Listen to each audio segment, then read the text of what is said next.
할렐루야. 네, 우리 옆에 분에게 이렇게 인사할까요? 당신은 하나님 것입니다. 네. 믿으세요? 네, 여러분 하나님 겁니다. 오늘 하나님 말씀 보겠습니다. 민수기 3장 11절에서 13절 말씀입니다. 민수기 3장 11절에서 13절. 네, 우리 한 목소리로 봉독하겠습니다. 여호와께서 모세에게 말씀하여 이르시되 보라, 내가 이스라엘 자손 중에서 레위인을 택하여 이스라엘 자손 중에 태를 열어 태어난 모든 마지를 대신하게 하였은즉 레위인은 내 것이라. 처음 태어난 자는 다 내 것임은 내가 애굽 땅에서 그 처음 태어난 자를 다 죽이던 날에 이스라엘의 처음 태어난 자는 사람이나 짐승을 다 거룩하게 구별하였음이니 그들은 내 것이 될 것임이니라. 나는 여호와이니라. 아멘. 제주도 어떤 아저씨가 자기 아내가 나이 들고 애들 낳고 나서 이제 얼굴 모양새가 별로 이렇게 상했든지 이런 얘기를 했어요.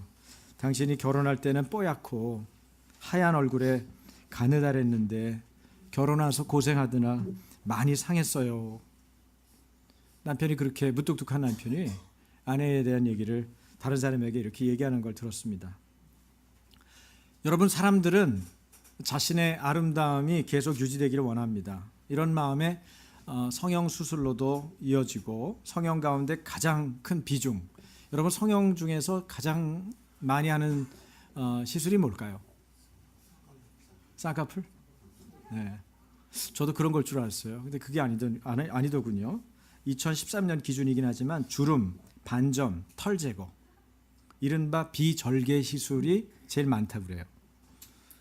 절개 시술 중에 가장 많은 건 뭘 것 같으세요? 지방 제거입니다. 지방 제거. 네, 다 동의하세요? 네. 그렇지 않다고 생각하셨어요? 누구처럼 예뻐지고 싶어서 가슴과 코까지 성형하기도 하죠. 재미있는 사실은 한국, 중국, 일본 3국이 유독 많이 하는 수술이 있어요. 성형. 뭘까요? 그게 여러분 코입니다. 코 성형을 많이 한다고 그래요. 이게 한중일은 코가 중요한가 봐요. 보톡스 시술도 조사한 나라들의 경우에 평균 300만 건이 넘는다고 그래요. 외국인이 와서 수술하는 것을 포함한 것이겠지만 2011년 기준으로 인구 1,000명당 13.5명이 성형하는 대한민국은 역시 1등입니다. 세계 성형 1위국. 저는 아름다움을 가꾸려는 노력에 대해서 비난할 마음이 전혀 없습니다. 제가 이제 남자지만 머리를 펌을 해본 적이 있는데 이게 펌도 굉장한 수고가 필요하더군요. 시간도 많이 기다려야 되고, 저는 부분 펌이었지만 여자분들 아침부터 와가지고 오후 늦게까지 펌에 대해서 이렇게 하고 있는 걸 보면서 존경에 맞았어요. 제가 와, 그 인내심, 아름다움을 추구하는 그 어떤 열정, 대단하다.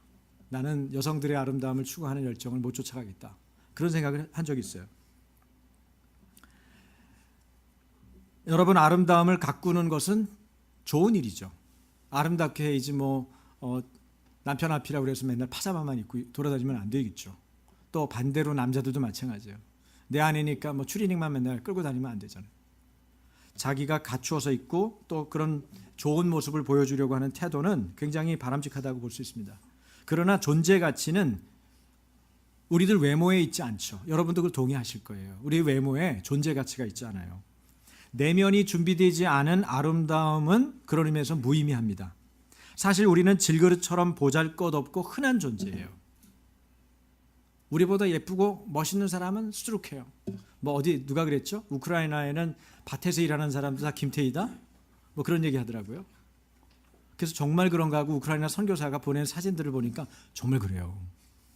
정말 미인들이에요. 그러니까 우리가 제 아무리 고치고 방법을 바꾼들 그 사람들 따라가기는 쉽지 않단 말이죠.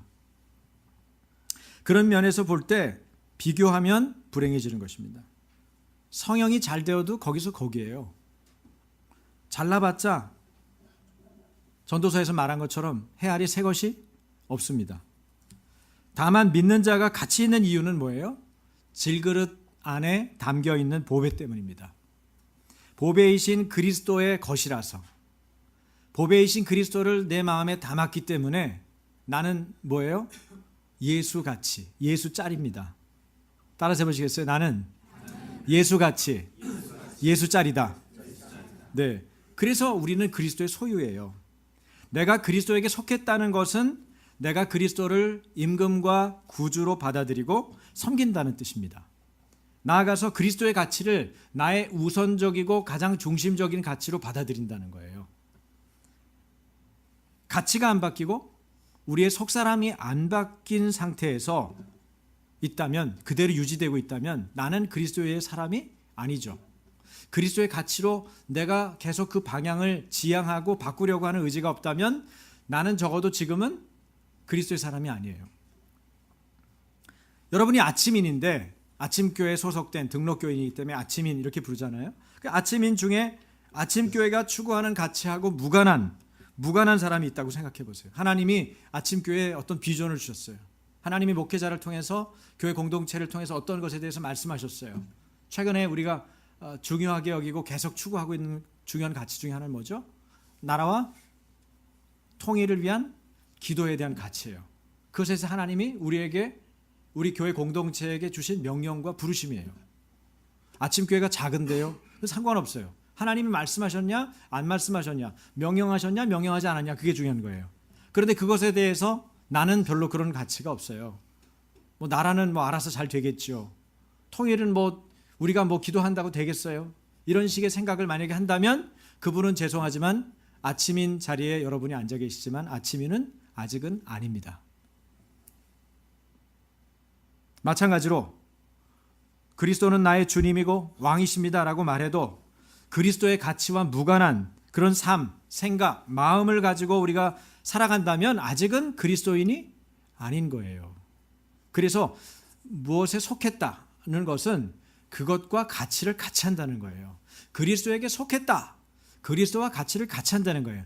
아침교회에 속했다, 아침교회와 가치를 같이 한다는 거예요. 가치를 같이 한다는 것이 중요한 거예요. 민수기, 오늘 말씀, 본문의 말씀은 민수기입니다. 민수기의 무대가 어디죠? 광야입니다. 광야. 애굽 노예 같은 내 마음이 가나안 약속의 땅에 걸맞는 백성다운 마음으로 거듭나려면, 그래서 하나님이 이 가치를 바꾸려고 뭘 하셨어요? 광야를 지나가게 하신 거예요. 할렐루야. 그래서 어쩌면 우리 인생에 광야가 없으면요, 우리가 주님하고 같은 가치를 추구하는 사람으로 변화되지 않아요. 나의 변화를 위해서 하나님은 광야라고 하는 프로그램을 돌리시는 거예요. 그 광야가 그리스도와 같은 가치, 하나님과 같은 가치를 갖도록 이끄는 길이죠. 이스라엘은 광야를 지나면서 자신들이 하나님의 소유라는 사실을 깨닫게 됩니다. 엄청난 일이죠. 난 하나님 거였어. 내가 하나님 거 맞네. 그런 것들을 알게 되는 거죠. 레위인은 제사장 아론에게 맡겨진 자들입니다. 오늘 본문에 보면 레위인 얘기가 나오는데, 레위인은 제사장 아론에게 맡겨진 자들이에요. 그런데 궁극적으로는 하나님 것입니다. 이들은, 하나님은 백성들의 장자를 대신해서 레위인을 소유로 삼으셨기 때문에 그렇습니다. 이스라엘 사회에서 가문을 대표하고 가문의 계승권을 이어가는 맏아들은 뭐 우리나라에도 귀중하지만 이스라엘에는 더더군다나 매우 귀중한 존재죠. 애굽의 노예살이로부터 이스라엘 백성들을 해방시키기 위해서 6월절 밤에 하나님이 바로에게, 이집트의 왕 바로에게 속한 처음 난 모든 것들을 죽이셨죠. 그런데 이스라엘의 처음 난 것들은 다 죽음을 면하게 하셨어요. 특별히 6월절의 사자를 보낼 때 어떻게 하라고요? 피를 바르면, 문설주에 피를 바르면, 양의 피를 바르면 네가 살리라. 그래서 그 말에 순종한 사람들, 이스라엘의 그 사람들은, 그 사람들의 장자들, 그리고 가축의 첫 태생들은 다 안 죽었어요. 그것을 어긴 존재들은 다 죽었죠. 이를 통해서 하나님이 말씀하신 게 있어요. 이스라엘 장자를 자신의 소유로 구별하셨다는 거죠. 그러니까 장자는 뭐예요? 하나님 소유예요. 이제 그들의 주인은 애굽 왕 바로가 아니고 하나님이십니다. 따라서 레위인에 대한 하나님 소유권 선언은 어떤 의미가 있어요? 온 이스라엘이 하나님 것이라는 말과 같은 거예요. 레위인은 내 거다 이렇게 말하는 것은 온 이스라엘이 내 거다 그 얘기예요. 왜? 그 장자의 대표성 때문에.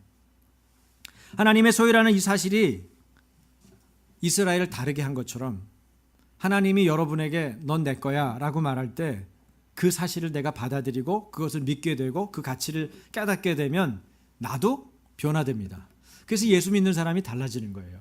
예수 믿기 전에 갖지 않았던, 한 번도 생각해 보지 않았던 그런 가치를 갖게 되기 때문에 그 가치의 변화 때문에 내가 변화되는 것입니다. 그러나 그 사실을 잊는 순간은 역시 나의 존재 가치는 없죠. 존재 가치를 통해 나의 행동은 달라지고 내가 존재해야 될 이유가 분명해지고 그래서 나와 가까운 사람이 그것에 대해서 받아들여주고 인정해주고 존중하고 공감하고 경청하고 배려하고 사랑하는 이런 행동들을 통해서 내 가까운 그 사람 때문에 더 내 존재 가치가 더 분명해지는 것처럼 하나님이 나를 누구라고 여겨주시고 너는 내 거야 라고 말해주는 것 때문에 나는 살만한 이유를 되찾게 되고 나의 존재 가치를 바르게 세우게 되는 거예요. 그런데 사람만 이런 존재 가치가 분명한 게 아니고요. 사실은 동물들도 그 가치를 알아줄 때 동물들이 행복해요. 그래서 이 만물의 영장이기도 하고 하나님의 권세를 위임한 우리 사람들 그리스도인들에게는 참 중요한 책무가 있죠. 우리가 똑바로 서지 않으면 피조물들이 탄식하는 거예요. 다른 피조물들. 여러분 지구가 얼마나 많이 탄식하는지 몰라요. 뉴스를 보면서 여러분 지구의 탄식 소리를 들으실 수 있어요? 제가 좋아하는 프로그램 중에 하나가 어떤 분이 뭐 좋아하는지 목사님은 어떤 TV에서는 어떤 걸 보시는지 궁금해요 그러길래 제가 얘기를 그때 제대로 못 해드렸는데 제가 좋아하는 프로그램이 사실은 설교 준비하는 토요일 날이에요. 그게 뭐냐면 옛날에는 세계인이라고 표현했고 지금은 뭐죠? 세계 속에 있는 특파원들이 나와가지고 그 세계에 있는 소식들을 전해주는 그런 프로그램이에요. 제목은 정확히 모르겠어요. 저도 중간중간 보기 때문에. 그런데 거기에 보면 저 아프리카, 어저께는 이디오피아 얘기가 나오더라고요. 그리고 또 미국의 얘기도 나오고 다양한 나라들 그 한 사람 한 사람의 우리가 평소에는 신문이나 이런 인터넷으로는 제대로 들여다볼 수 없는 그런 소식들을 아주 상세하게 핵심적인 거를 짚어주기 때문에 참 도움이 많이 되거든요. 근데 미국이 어때요? 뉴욕이 어떻죠? 지금 23도에서 2도예요. 무려 21도. 일교차가 21도가 나요. 지금 우리랑 똑같은 계절에. 날씨가 엉망이죠. 막 눈이 와가지고 막 정신이 없다가 그다음 낮에는 긴팔로 못 입고 다녀요. 반팔로 입고 다녀야 되고 반바지 입고 돌아다녀야 되고 또 그대로 있으면 또 안 돼. 또 껴입어야 돼. 저녁 되면은. 정신이 없는 거예요. 날씨가. 그런 적이 없는 나라 그 지역이에요. 거기도. 근데 지금 그러고 있다는 거예요. 지구가 탄식하는 거죠. 이디오피아의 어떤 강은요.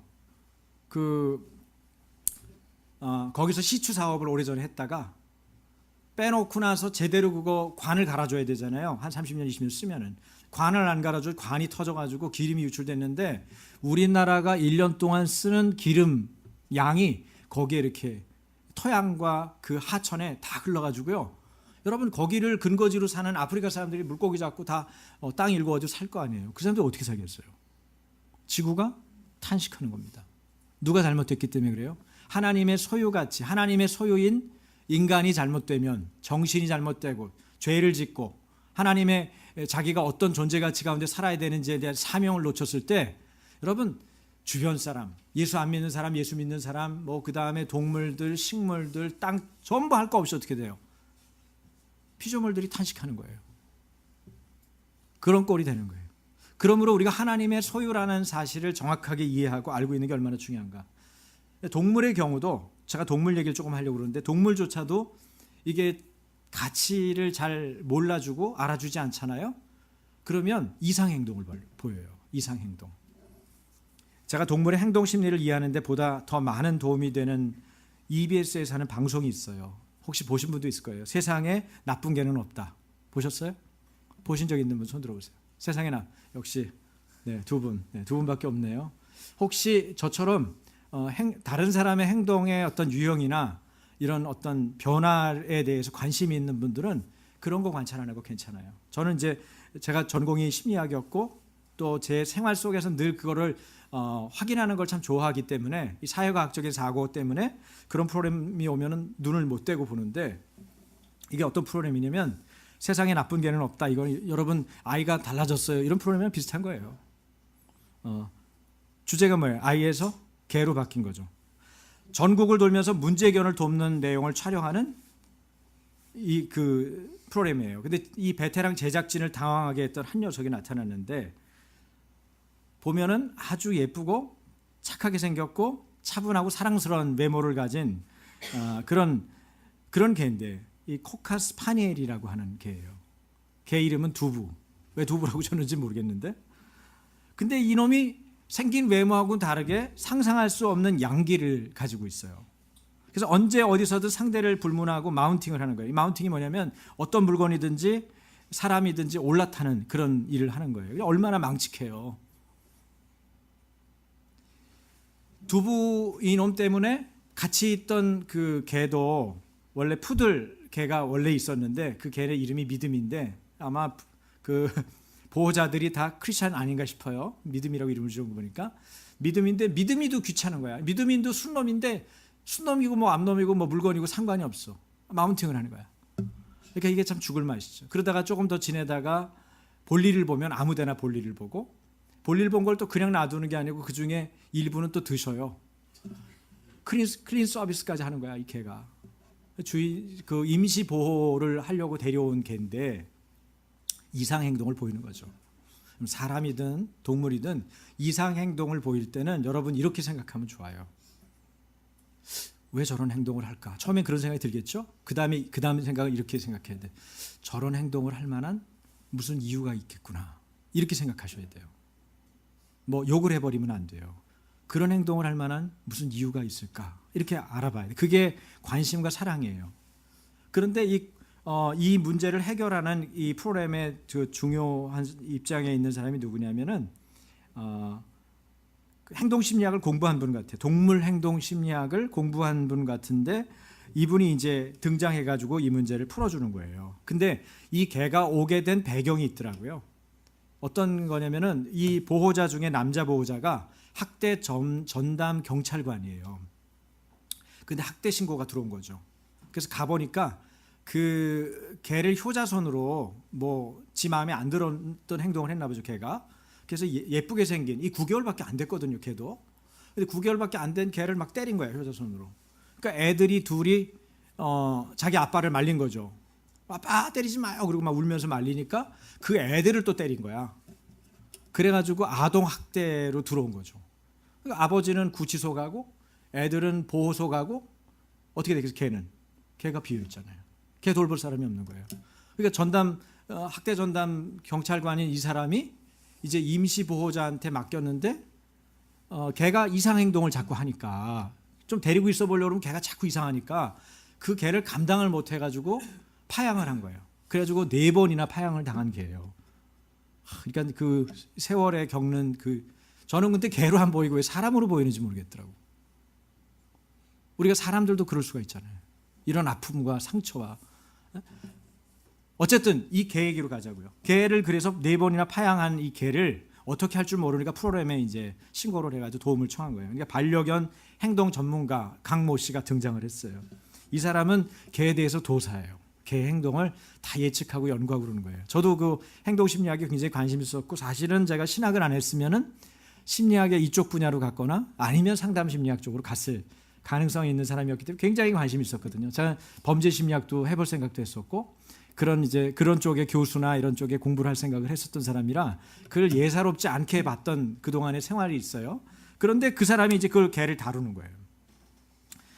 가만히 개를 테스트합니다. 관찰을 하면서 테스트하고, 그리고 그 개가 이런 행동을 하게 된 것을 설명을 들으면서 또 이해를 해요. 그래서 하나 둘씩을 풀어나가는 거예요. 우선 마운팅은 뭐였냐? 얘가 성장하는 즉 과정이잖아요. 그래서 아이들로 치면은 14살에서 15살 아이라는 거예요. 사춘기에 한참 그런 부분이 생길 수 있는. 그러니까 그런 관심이 많아지고 지 나름대로의 놀이로서 이런 걸 하는 거다. 그런데 스트레스를 받아서 아무 데서나 하는 거다. 이런 이상 행동을 보이는 거는 보호자의 관심을 끌기 위한 행동이다. 그렇게 딱 정리를 하더라고요. 변의 일부를 먹는 행위는 뭐냐? 과거의 보호자가 걔가 볼일을 보면은 가만 놔두지 않았을 거 아니에요. 소리를 지르고 때리고 그러지 않았겠어요? 그러니까 이거를 감추고 숨기기 위해서 자기가 먹고 싶은 게 아니고 먹고 싶으면 다 먹어야 될 거 아니야. 다 먹지 않고 일부만 어떻게 해보려고 얘가 먹어보는 거예요. 걔도 이게 못할 짓인 거지. 근데 그런 일을 하는 거예요. 그래서 그 행동을 변화시키려면은 바깥으로 하루에 2번 정도 산책을 데리고 나가면 거기서 볼일을 볼 거고, 거기서 스트레스를 풀 거고, 거기서 자유롭게 자기 행동하는 것을 지지받을 거다. 그리고 방향을 쫙 알려주는데 그런 행동을 하니까 그 애가 그 행동이 없어지는 거예요. 그리고 믿음이하고 두부가 막 지나치게 으르렁거리면서 막 싸우는데 주인은 그 뜯어말리기 바쁜 거죠. 왜 한 마리 개만, 조용한 개만 키우다가 2마리가 막 으르렁거리고 얼마나 무서웠겠어요. 근데 나중에 알고 보니까 그게 무서워서 막 싸우는 게 무서운 행동이 아니고 얘네들이 노는 행동인 거야. 순놈끼리 아주 즐겁고 행복해가지고 막 뛰어다니면서 노는 건데 주인은 그거를 커뮤니케이션을 잘 알 수가 없으니까 그걸 가지고 개를 이제 막 떼놓고 구분해놓고 하는 거죠. 근데 그런 아주 작은 거, 예를 들면 개한테 가르쳐 줘야 되는 이 쿠션이 있는데 쿠션에 개가 올라가질 않아요. 거기서 뭘 하는 건지를 몰라요. 그러니까 그 쿠션 가지고 나쁜 짓만 하는 거야. 이상한 짓만 하는 거야. 그러니까 이 사람이 어떻게 알려주냐면 간식을 그 쿠션에다 집어넣고 그 쿠션과 노는 방법, 그리고 점점점 쿠션에 올라가서 쉬는 행동, 이 행동을 유도하는 거예요. 그래서 한 가지 행동을 수정해 나가는 거예요. 근데 그 핵심이 뭐냐? 이 전체에 대한 핵심을 제가 봤어요. 제가 설교를 준비하다가 그걸 봐서 그런지 그게 보이더라고요. 그것은 하나였어요. 뭐냐면 그 개를 사랑하고 존중하는 거예요. 그래서 그 개가 어떻게 하면 적절한 반응으로 행동을 할 수 있을지를 돕는 거죠. 그래서 관찰을 하면서 이 개를 그런 방향으로 계속 유도하고 안내하고, 보호자들이 그것을 컨트롤을 못하기 때문에 신경증이 막 올라오는데 그걸 어떻게 컨트롤하면 애가 바른 행동으로 조금씩 변화되는지, 어떻게 지지해 줘야 되는지를 알려주는 겁니다. 결국은 그 개에 대한 존재 가치를 소중하게 여겨주고 그 방향을 찾으려고 하는 의도에서 그 일이 가능해지는 거죠. 결국은요, 세상에 나쁜 개는 없다라는 제목의 이 말을 입증이라도 하듯이 이 개가요, 쿠션을 이상한 행동을 하는 도구로 사용하지 않고 거기에 가만히 가서 쉬는 거예요. 그렇게 착하고 예쁘고 사랑스러운 개였던 게 맞는 거예요. 그리고 둘이도 사이가 좋아지고, 그리고 이런 행동 변화가 긍정적으로 바뀌는 걸 보면서 보호자들은 평정심을 되찾게 되는 그런 부분들을 쭉 보여주더라고요.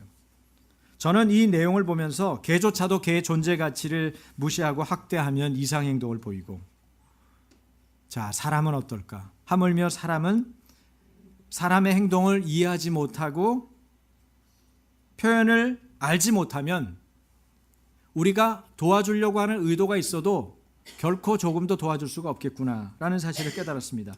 여러분, 인간관계의 태반은요, 뭐겠어요? 서로에 대해서 잘 알지 못하기 때문에 일어나는 행동입니다.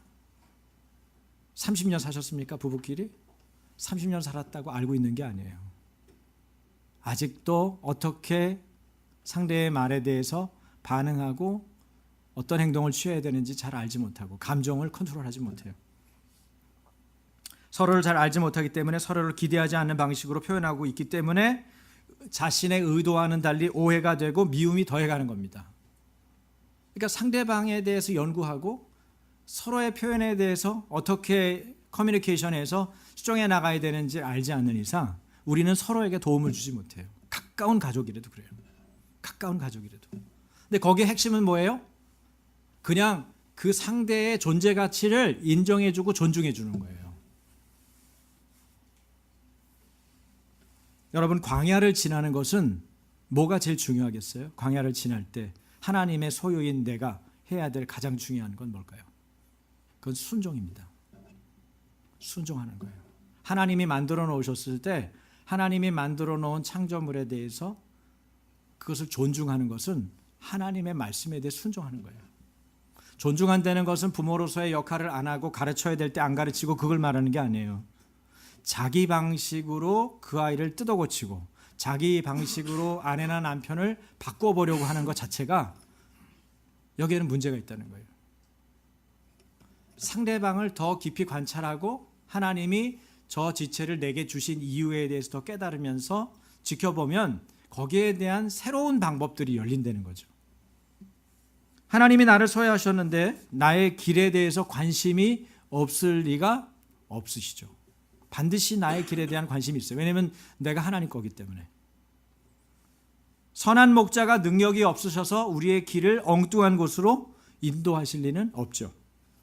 더더군다나 하나님이 게으르셔서 중요한 순간, 나에게 있어서 내 인생에 있어서 중요한 순간에 대해서 놓치실 리가 있어요, 없어요? 없습니다. 하나님은 선하시며 인자하심이 영원하십니다. 여러분, 하나님께 속했다는 것은 영예로운 거예요. 영예로운 것입니다. 따라서 해보시겠어요? 나는 하나님에 속한 영예로운 존재다. 그러나 그 영예로움을 함부로 다루거나 가볍게 여겼을 때는 그만큼 대가가 크죠. 왜? 하나님이 하나님의 목숨값으로 우리를 취하셨을 만큼 우리는 예수짜리고 예수의 가치가 있는 소중한 존재인데, 나는 나를 그렇게 여기지 않고, 나는 내 가까운 사람을 그렇게 여기지 않고, 나는 내 자녀를 그렇게 여기지 않고, 나는 내게 준 피조물에 대해서 그렇게 여기지 않고, 하나님이 내게 주신 것들에 대해서 그렇게 여기지 않았을 때 하나님이 불쾌하시죠. 무례하다고 생각하시죠. 진노하시는 겁니다.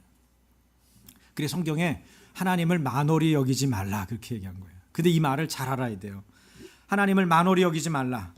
하나님은 만홀히 여기심을 받지 않는다. 이렇게 말하잖아요. 근데 만홀히 여기다라는 말이 무슨 말인가?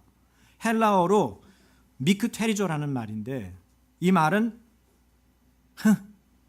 호두숨치다는 거예요. 깔보고 가볍게 여기고 멸시하고, 이게 미크테리조예요. 근데 미크테르라고 하는 콧김, 이 명사에서 이게 파생된 말이거든요. 콧김에서 파생된 호두숨치다. 그래서 상대방에 대해서 어떤 사람이 여러분 손님으로 오면 여러분들 이분이 뭘 좋아하시지? 그리고 지금 식사는 하셨을까? 차를 먼저 내놓을까? 과일을 먼저 내놓을까? 방 분위기는 지금 그대로가 좋을까? 아니면 커튼을 이렇게 칠까? 나름대로 생각하실 거 아니에요. 귀한 분이 왔을 때 손님이.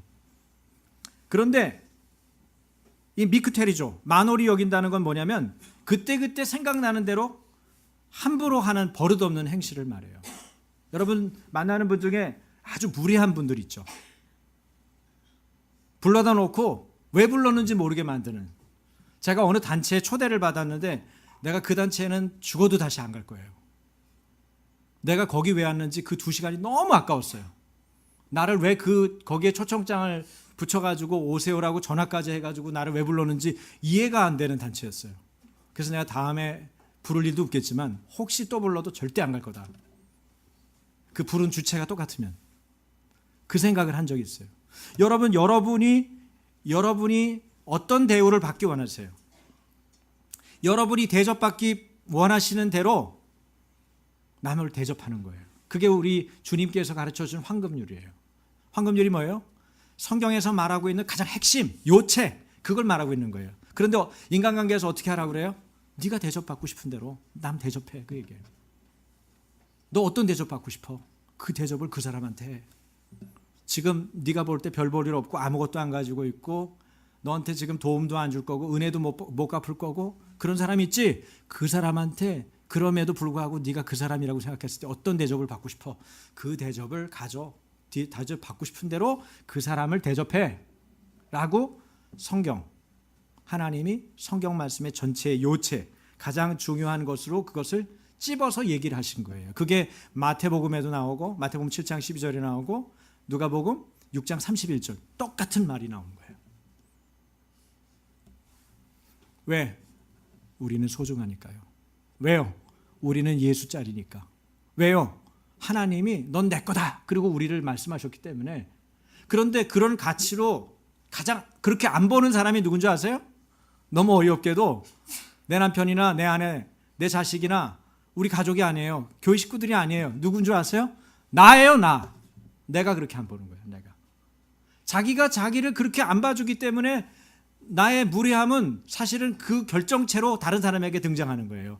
나의 열등감의 소치로 다른 사람을 무례하게 하는 거예요. 내가 다른 사람 함부로 대하는 이유는요, 사실은 내 안에 나 자신에 대한 자존감이 그렇게 엉망으로 돼 있기 때문에 나의 가치를 주님이 나를 들여다보시는 가치로 보지 않기 때문에 그렇게 우리가 하는 거예요. 여러분, 하나님을 만홀히 여기면 안 됩니다. 그에게는 그때그때 생각나는 대로 함부로 하는 버릇없는 행실로 하나님을 대해서 안 되는 거예요. 또 하나님이 지으신 하나님의 창조물에 대해서 우리가 그런 식으로 콧웃음 치거나 불신하거나 경멸하는 태도로 대해서는 안 되는 거예요. 그래서 하나님이 경멸하는 눈, 멸시하는 눈을 그렇게 싫어하시는 거예요. 다른 사람 깔보고 멸시하는 태도, 이런 걸 그렇게 싫어하시는 거예요. 그런 의미에서 하나님의 소유가 된 사람들은 위엄과 위험을 공존하고 있다, 그렇게 말씀드릴 수 있어요. 여러분, 하나님의 소유인 나는 위험이 있는 존재입니다. 위험이 있는 존재예요. 그러나 그 가치를 제대로 깨닫고 알지 못하면 그것은 굉장히 그 자체가 위험한 거예요. 하나님에 대한 우리들의 태도와 마음의 동기가 사실은 모든 결과를 좌우하죠. 그래서 하나님의 임재와 말씀 앞에서 믿는 사람인 그리스도인들은 하나님을 경외함으로 두려워하고 떨어야 하는 것입니다. 민수기로 다시 들어가면 레위인은 여러분 상비군에는 제외됩니다. 군인, 이렇게 상시적으로 있는 군인에는 속하지 않아요. 레위인은 두 가지 업무가 있는데 크게 나눠서 성막을 지키는 파수꾼의 역할, 성막 파수꾼의 임무가 있고, 그 다음에 성막 안에 있는 여러 일들을 봉사하는 성막 봉사의 의무가 있어요. 왜 레위인을 얘기를 하느냐? 레위인은 하나님의 것이듯이 우리도 하나님의 것이고, 레위인을 얘기하는 것은 그리스도인인 우리가 레위인을 부르신 하나님의 부르심처럼 우리도 동일하게 우리를 부르셔서 이런 역할에 대해서 강조하고 맡기신다는 거예요. 그래서 레위인은 상비군에선 제외하지만 성막을 지키도록 구별해 두셨는데, 이 성막 파수꾼의 일이 레위인의 소임이죠. 근데 어떤 일입니까? 외인이 회막, 성막, 오늘날 우리로 말한다면 예배당, 여기를 침범하려고 할 때 그 성막을 지키고 보호해야 하는 것이 레위인의 소임이죠. 광야 행진의 성패가 거룩하신 하나님의 능력에 달렸기 때문에 회막과 진을 정결하고 거룩하게 보존하는 것, 정결하고 거룩하게 보존하는 것이 레위인의 가장 중요한 직무였습니다. 거룩하고 정결하게. 여러분, 아침교회 교인, 하나님의 소유라고 부르는 우리들이 가장 중요하게 생각하는 건 뭐예요? 하나님의 교회인 아침교회가 거룩하고 정결하게 보존되는 것입니다. 이것에 대해서 목숨을 걸어야 돼요. 그리고 또한 성막 봉사자로서 제사장의 제사를 돕는 역할을 담당했어요. 제사장처럼 성소에 들어갈 수는 없지만 회막이 하나님께 드릴 예물을 준비하고 원활하게 제사를 드릴 수 있도록 레위인들은 도왔죠. 또한 이스라엘 진영이 행진하고 머무를 때마다 회막과 회막의 모든 기구를 거두고 나르고 세우는 작업도 레위인들이 수행했습니다. 힘든 노동이죠. 그래서 이 힘든 노동에 레위인들을 뽑을 때는 30에서 50, 30에서 50살까지로 제한했습니다. 그렇지만 회막을 경비하는 일만큼은 정년이 없었어요. 하나님이 부르실 때까지 그냥 하는 거예요. 그런 의미에서는 모든 분들이 같은 마음으로 할 수 있는 일이라 생각됩니다. 레위인은 상징적으로 이스라엘 장자를 대신하고 대표하여 섬기고 살아야 하는 존재가 되었는데, 이 레위인이 되면은 가장 중요한 게 뭐겠습니까? 제가 여지껏 얘기한 것처럼 가치를 하나님이 요구하시는 가치, 하나님의 가치로 바꾸는 거예요.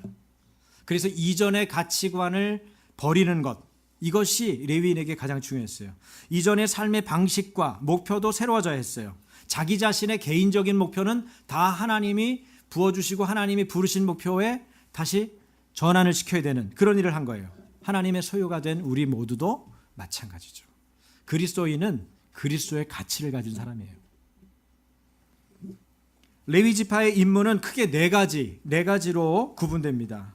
제사장의 보조, 백성들의 제사 돕는 일, 성막의 관리 및 운반, 성전에서의 음악 담당, 이렇게 말씀드릴 수 있어요. 여러분에게 그림으로 조금씩 설명해 드릴게요. 레위인의 1차적 임무는 성막에서 제사장 아론의 지도하에, 사진 올려주세요. 제사장들의 보조자나 조력자로 섬기는 겁니다. 그래서 제사장이 이렇게 제사를 지낸다. 이런 순서로 진행된다. 너희들이 이렇게 도와줘야 된다라고 얘기를 하면 그것을 잘 들어뒀다가 그 보조, 조력, 어시스턴트의 역할을 하는 거죠. 예를 들어서 제사하는 짐승의 목에서 나오는 피를 양푼에 받아서 제사장에게 건네는 일, 이게 레위인의 역할이었습니다. 제사장들이 제사를 위해 쓸 도살할 짐승을 대령하는 거, 기본적인 준비는 다 레위인의 몫이었어요. 그런가 하면 때로는 절기나 국가적 행사의 공적 제사에서 제사장의 손이 부족할 경우 제사장들의 지휘 아래서 짐승들을 도살하고 가죽을 벗기고 각을 뜨는 일을 레위인이 맡기도 했어요. 보통은 제사장이 하지만 행사가 너무나 중차대하고 손이 많이 필요할 때 그때는 레위인들까지도 동원하는 거예요. 둘째로 레위인들은 온 회중을 위해서 직무를 수행했는데 회중의 직무란 백성들이 성막에서 수행해야 될 준수사항, 즉 제사와 예물 봉헌 시에 지켜야 될 지정된 절차라든지 백성들이 제사를 드리러 성막에 오면 지금 화면에 보듯이 여러분 뭘 들고 와요? 동물을 끌고 오죠. 저 동물은 흠이 없는 동물이에요. 제사에 사용할 동물은 흠이 없어야 돼요. 그래서 선을 베줄 거 아니에요? 뭐 다리를 절거나 피부병이 있거나 뭐 여러 가지 몸에 어떤 부분에 상처가 있듯이 그러면 그 제물을 쓸 수가 없어요. 근데 그런 것들을 제사장이 살피게 되는데 사람이 오면은 어떤 절차를 밟아야 되는지 다 생소할 거 아니에요. 이 사람들은 제사가 매일 진행되는 게 아니잖아요. 그 제사장과 레위인들은 제사에 대한 절차를 잘 알고 또 장소를 알기 때문에 어떤 순차로 이것이 진행되는지를 알기 때문에 레위인들이 안내를 하고 도움을 주는 것입니다. 그래서 제사장 앞에서 제사 순서에 따라 제물을 바쳤어요. 그 다음 사진이요. 저거는 제사자가 안수하는 장면이에요. 여러분 제사를 드리려면은 자기가 안수를 해요. 왜 안수할까요? 왜? 자기 죄를 그 동물에게 전가시키기 위해서 안수하는 거예요. 저 동물이 왜 죽는 줄 아세요? 전가된 그 죄 때문에 죽는 거예요. 내 죄를 이 양에게 하나님 내가 이런 잘못을 저질렀습니다. 이런 죄를 저질렀습니다. 저는 죽어야 마땅한 죄를 지은 놈입니다. 이 양에게 제가 저의 죄를 전가합니다. 옮깁니다. 이렇게 안수하면서 그걸 하는 거예요. 그리고는 자기가 죽어야 되는데 양을 데리고 가서 양을 도살하는 거죠. 양이 죽을 때 웃겠어요? 웃는 사람이 한 명도 없죠. 대부분 울죠. 자기 죄 때문에 양이 죽는 거예요. 양이 집에서 자기가 늘 보고 먹이 주고 어렸을 때 안아주고 그랬던 양이 저렇게 죽는 거예요. 끔찍한 거죠. 그래서 안수 도살을 해야 되는데 어떤 경우에 겁이 많은 여성이라든지 장애인이라든지 도살을 할 형편이 자기가 목을 따야 되는데 여의치가 않아. 그럴 때는 어떻게 해요? 다른 사람이 함께 성전에 올라가서 대신 도살을 해줄 수도 있었는데 그 일을 레위인이 맡아주기도 했다는 거예요. 또한 제사자 대신에 피를 양푼에 받아서 제사장에게 넘겨주는 일을 하기도 하고요. 레위인의 셋째 직무는 그 다음 올려주세요. 성막 안에서의 관리였습니다. 성막의 관리. 그들은 성막의 기물들 중에 어떤 소모품들을 제사장의 지도하에 다시 제작하는 일을 맡았습니다. 중단 없이 제물이 태워진 번제단. 번제단의 틀이 조각목으로 되어 있거든요. 나무예요. 그러니까 틀이 나무니까 계속 번제가 진행됐을 거 아니에요. 그럼 나무의 그 조각목들이 어떻게 됐을까요? 약해졌을 거 아니에요. 계속 뜨거운 불에 이 조각목들이 틀이 닿았기 때문에 그래서 때때로 조각목들을 다시 짜서 다시 번제단 꺼지지 않도록 하나씩 교체해 가면서 그 일을 누가 했어요? 레위인이 한 거예요. 또 울타리로 둘러쳐진 그런 막도 역시 빈번히 교체했어야 했습니다. 그중 가장 중요한 임무가 있었는데 그것은 성막의 운반이었습니다. 성막을 운반하는 거죠. 그리고 성전 안에서 쓰인 그 성막을 분해하고 운반하고 조립하는 책임이 솔로몬 성전이 건축될 때까지, 성전이 건축됐을 때 성전이 이제 고정적이고 이동형이 아니기 때문에 그때는 저런 일을 할 필요가 없었지만 그 전까지는 전부 저런 일들을 레위인이 했어야만 했습니다. 그리고 역대기에만 추가적으로 나오는 레위인의 역할이 하나 있어요. 그게 뭐냐면 네 번째 직무입니다. 음악 담당이죠. 그 다음 사진이 있던가요? 네, 음악 담당. 성전에서 레위인은 성가대를 맡았습니다.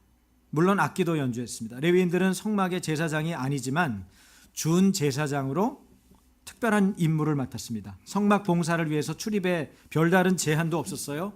그렇지만 아까 말씀드린 대로 외인, 바깥에서 예고 없이 찾아온 사람, 이런 평민이 제사나 봉헌물을 바치는 목적 외에 별다른 목적 없이 성막에 들어오는 경우에는 허락이 되지 않았습니다. 단지 허락이 되지 않았을 뿐 아니라 성막에 가까이 가면, 오늘 본문에서는 읽지는 않았습니다만은 그 전절인데, 레위인들과 제사장들이 저지한 뒤에 그를 죽였어요.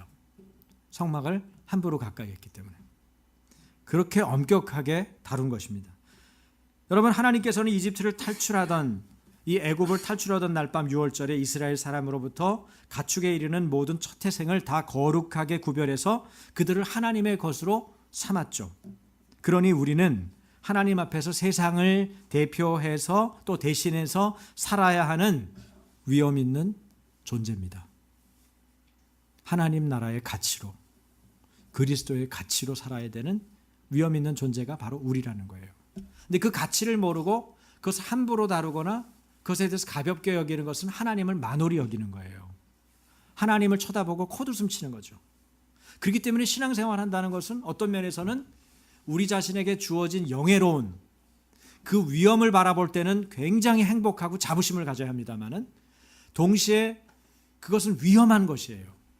그래서 우리가 하나님을 만홀히 여기지 않도록 스스로를 경계하고 신앙생활이 무엇인지, 어떻게 하나님의 소유된 백성으로 사는 내가 어떤 가치를 가지고 살아야 하는지를 끊임없이 나 자신을 쳐서 주님께 복종시키는 일에 사용해야 하는 것입니다.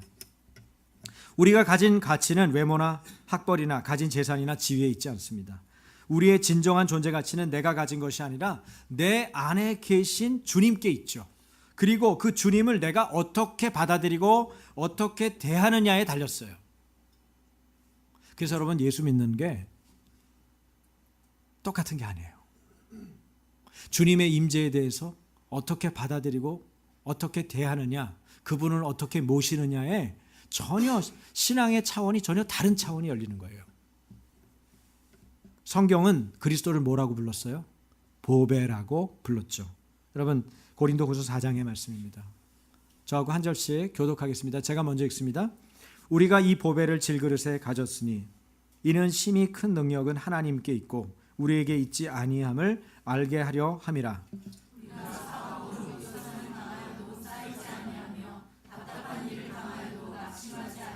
박해를 받아도 버림받지 아니하며 거꾸러뜨림을 당하여도 망하지 아니하고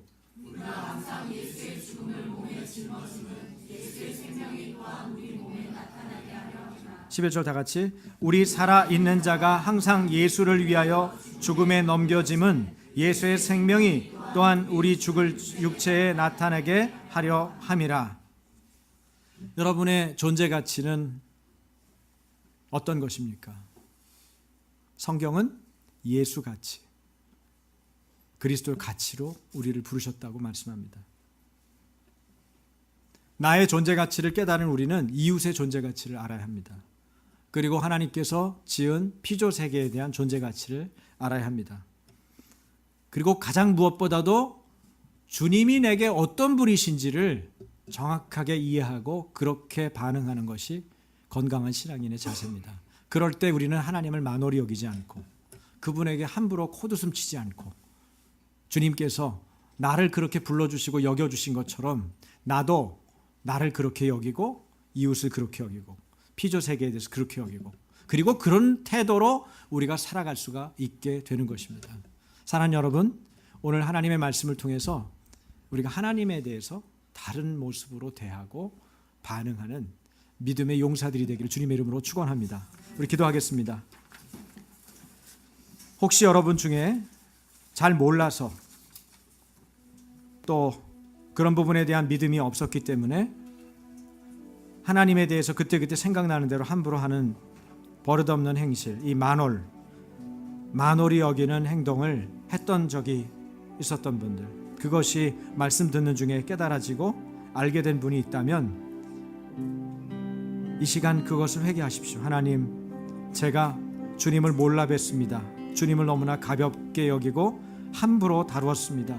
주님 저의 죄를 용서해 주십시오라고 얘기하고, 두 번째는 우리 자신에 대해서 하나님이 우리를 예수 가치로 부르시고 내 안에 담겨진 질그릇 안에 담긴 보배 때문에 내가 가치로운 것인데, 나한테 무슨 가치로운 것이 있어서 가치로운 것인 줄 알고 그렇게 느껴지지 않았을 때는 나를 함부로 대하고 나를 가볍게 여기고 나에 대한 자존감을 낮추었던 것, 그런 것들을 주님 앞에 회개하고 주님께서 보시는 시각으로 나를 보고 내 이웃을 보고 피조세계를 만나겠습니다. 주님, 저를 이 시간 성령으로 용서해 주시고 새롭게 해 주시옵소서. 이 시간 회개와 함께 주님께 간구하는 기도를 드리겠습니다. 같이 우리 소리내서 일상적인 언어로 기도하시다가 방언으로 기도하십시오. 같이 기도하겠습니다. 하나님 아버지, 주님께서 나를 선택해서 너는 내 거다, 나의 소유다 말씀해 주시니 감사합니다. 나를 불러주신 주님 앞에 내가 어떤 자인지를 알게 됐으니 아버지 하나님, 위험 있는 태도로 그 영예로운 가치를 잊어버리지 아니하고 날마다 주님 앞에 온전하게 서기를 원합니다. 주님, 나를 불러주신 부름의 가치가 예수같이 예수자리인데 하나님, 그것을 알지 못하는 내가 하나님 내게 맡겨진 사명도 잃어버리고 사람들을 함부로 대하고 피조세계 우리에게 붙여진 이웃들에 대해서 하나님 함부로 말했던 것을 용서해 주시고 주님, 이 죄악을 회개하오니 돌이켜 주님을 쫓게 하여 주옵소서. 에스피리니아라 칼라바이 에스피리니아라 칼라바스페니아 오르버스피아나이클레리니아라 카라바이 에스피리니아라이클레리니아라 카라바이. 주여, 이 시간에 아버지의 마음을 부어주시고 미리아 클라르나스페니아 세레네이 하나님의 존재가치, 하나님께서 우리에게 부여해 주신 그 존재가치를 깨닫는 은혜가 있도록 성령님 하나님의 지혜로 하나님의 능력으로 깨닫게 하시고 미리아 세레네이아 살라바이 올로버스피아르나이 세레베이, 우리와 같은 가치로 있는 지체들을 향하여 하나님, 그 사람들을 향하여 그 비즈의 세계를 향하여서 우리가 해야 될 마땅한 일들을 감당하는 믿음의 사람들, 믿음의 용사들이 다 되게 하여 주시옵소서.